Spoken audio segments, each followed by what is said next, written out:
kembali lagi bersama saya Ruth Masilaban di podcast MPN Manajemen Pendidikan. Di sini saya kedatangan narasumber dari salah satu yayasan Al-Wasliyah sebagai tenaga pendidik dan juga administrasi pendidikan. Saya Putri Al-Hari sebagai tenaga administrasi dan pendidik akan memberikan wawancara yang akan ditanyakan oleh Ruth Masilaban. Jadi topik podcast kita pada saat ini yaitu mengenai manajemen pendidikan dan juga administrasi yang ada di bagian pendidikan. Jadi Bu, kurikulum apa yang biasa dipakai di sekolah ini? Kurikulum K13. Apa saja kekurangan dan kelebihan dari kurikulum tersebut?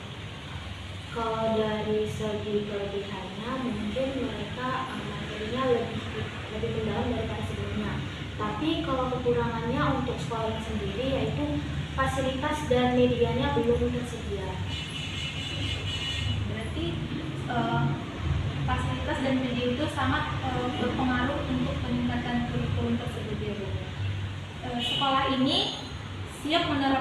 sekolah ini siap untuk menerapkan kurikulum 2013 tersebut? Berdasarkan dari kekurangannya bisa dibilang belum siap. Tetapi karena semua sudah menggunakan kurikulum 2013, siap tidak siap kita harus siap. Berarti memang harus diterapkan ya Bu. Kegiatan ekstrakurikuler apa saja yang ada di sekolah ini? Kegiatan ekstrakurikulernya memiliki seperti membaca ikro, habis itu adalah untuk sportnya sendiri itu berenang. Untuk kegiatan penunjang yang menunjang akademik dari siswa-siswa tersebut ada Bu?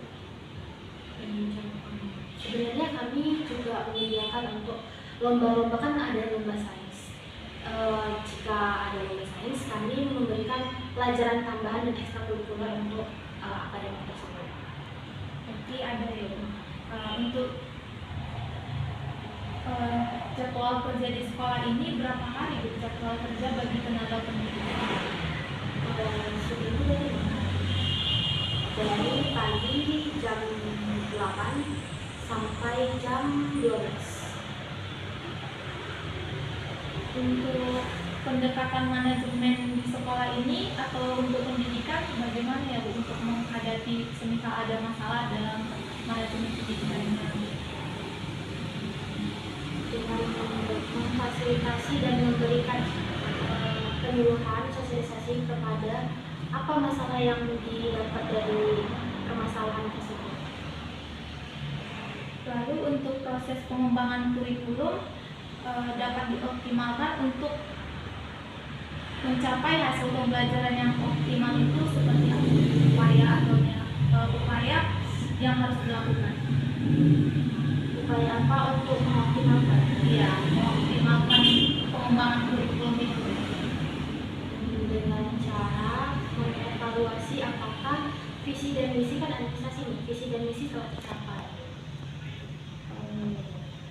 Kemudian untuk strategi efektif untuk meningkatkan keterlibatan siswa itu dalam pendidikan di luar kelas itu seperti apa? Dengan memberikan tadi ekstrakurikuler, pelajaran tambahan. Jadi itu berperan penting dalam menunjang pendidikan di luar kelas anak-anak itu.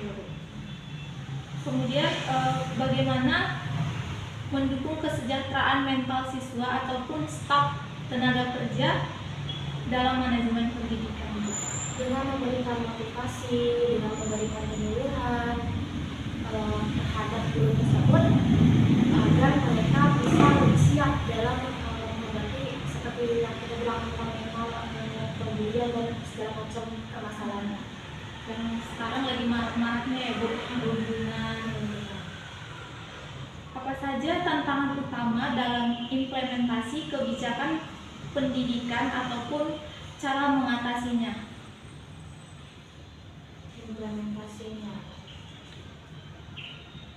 cara mengimplementasikan Untuk yang ke-7 Bu, untuk implementasi kebijakan pendidikan itu tantangan utamanya dan bagaimana cara mengatasi tantangan tersebut?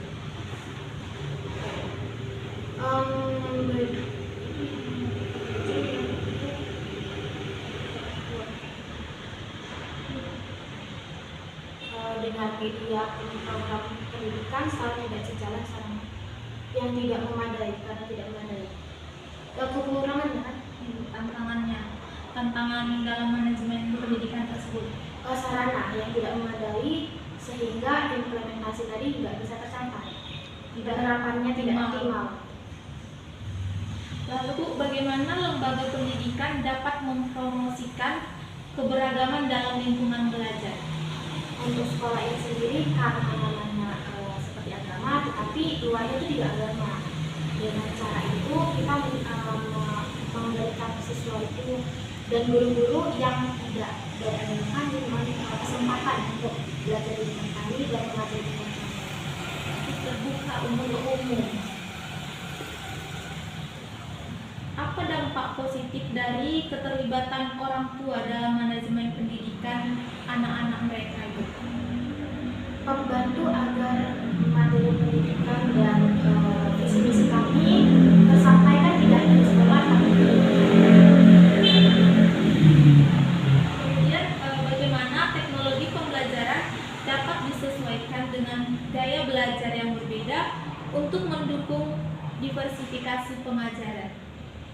dengan menyediakan media pembelajaran online seperti e-learning, mengirim video pembelajaran dan PDF. Kami juga menyediakan PDF. Berarti artinya di sini guru tidak hanya menggunakan metode pengajaran Offline, secara tapi online juga. iya. Apa strategi efektif untuk mengukur dan meningkatkan kepuasan siswa terhadap pengalaman belajar mereka itu? Dengan cara memberikan motivasi di setiap pembelajaran. Apa dampaknya mereka bisa semangat atau tidak reaksinya? Diapresiasi gitu. Bagaimana kolaborasi antara lembaga yang meningkatkan mutu pendidikan di suatu daerah atau wilayah? Mereka mengadakan kursus, pelatihan, sosialisasi agar meningkatkan mutu dari pendidikan tersebut. Langkah-langkah apa saja untuk meningkatkan literasi digital yang dilakukan di sekolah ini bagi siswa maupun para tenaga pendidik? Yang seperti tadi memberikan tes e-learning tadi, video online, dan bentuk media digital lainnya. Lalu bagaimana memfasilitasi pengembangan keterampilan abad ke-21 melalui pendekatan pendidikan yang inovatif? Dengan memberikan pembelajaran yang menunjang karakter siswa dengan lomba, dengan memberikan kursus seperti e-learning tadi, itu kan agak siap untuk secara teknologi.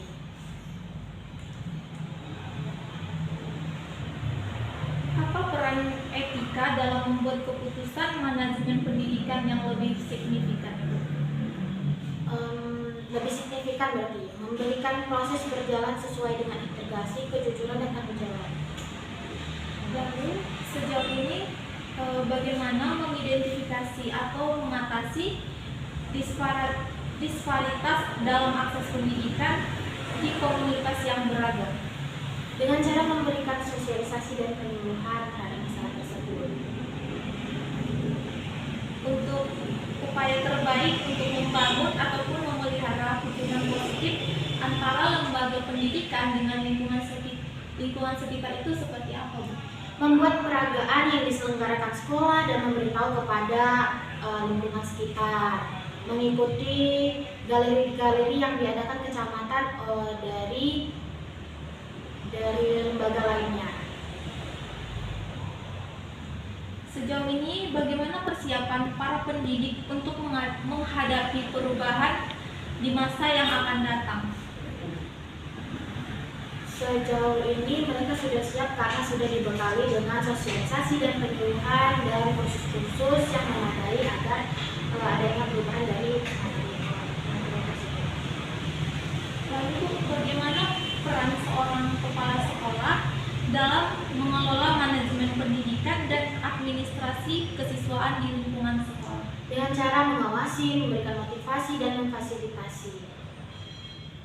Nah, dalam konteks pendidikan, apa sih tantangan utama yang biasa dihadapi oleh para pemimpin sekolah maupun tenaga pendidik dalam manajemen pendidikan dan administrasi kesiswaan tersebut. Lagi tentang masalah fasilitas dan media, keterbelakangan sumber daya, teknologi dan media. Berarti bisa kita lihat fasilitas ini yang menjadi pokok permasalahan. Iya. Nah,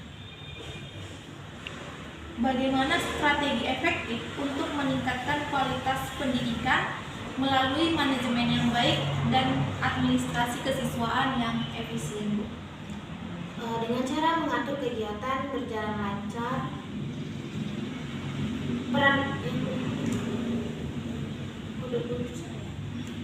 mengatur ketertiban berjalan lancar, tertib dan teratur dengan cara memberikan pendengaran visi dan misi. Sejauh ini, Bu, seperti apa sih contoh konkret tentang kebijakan manajemen pendidikan dan administrasi kesiswaan? Mengembangkan potensi dengan visi dan misi, karena administrasi itu kembali lagi dengan visi-visi sekolah serta kurikulumnya. Lalu bagaimana sih mendukung pengembangan kepemimpinan dan keterampilan manajemen bagi para guru dan juga staf pendidik untuk meningkatkan efektivitas dari manajemen pendidikan tersebut? Peran dari pihak sekolah, lagi-lagi itu memberikan motivasi, memberikan kursus, memberikan pelatihan agar mereka lebih efektif dalam melakukan pembelajaran di sekolah. Sejauh ini kita kan bisa lihat, Bu, orang tua itu berperan dalam manajemen pendidikan anak-anak mereka. Seperti apa sih peran orang tua itu dalam manajemen pendidikan anak-anaknya? Sejauh ini mereka memberikan pelajaran, mengulangi pelajaran yang telah diberikan di sekolah, diulangi di rumah lagi. Jadi, Bu, untuk manajemen peserta didik di sekolah ini, bagaimana mekanisme penerimaan peserta didik baru? Mekanismenya dengan cara mempromosikan melalui brosur, pergi ke tempat-tempat ke lingkungan, dan juga memberikan spanduk dan plakat.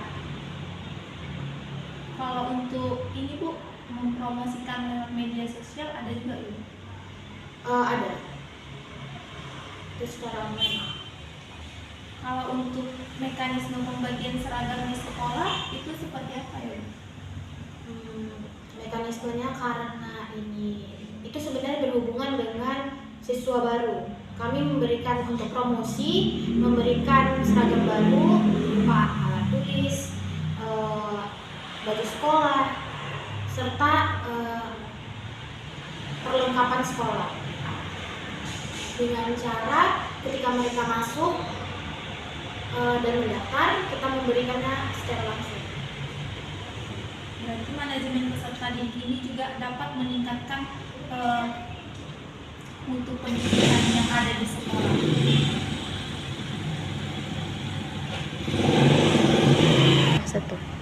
Nah, jadi teman-teman, berdasarkan hasil wawancara saya bersama salah satu tenaga pendidik yang ada di Yayasan Al-Wasliyah, dapat kita ketahui bahwa manajemen pendidikan itu sangat perlu diterapkan sebaik mungkin di sekolah untuk meningkatkan kualitas pendidikan yang ada di Indonesia, di mana dapat juga meningkatkan mutu dari anak didik tersebut.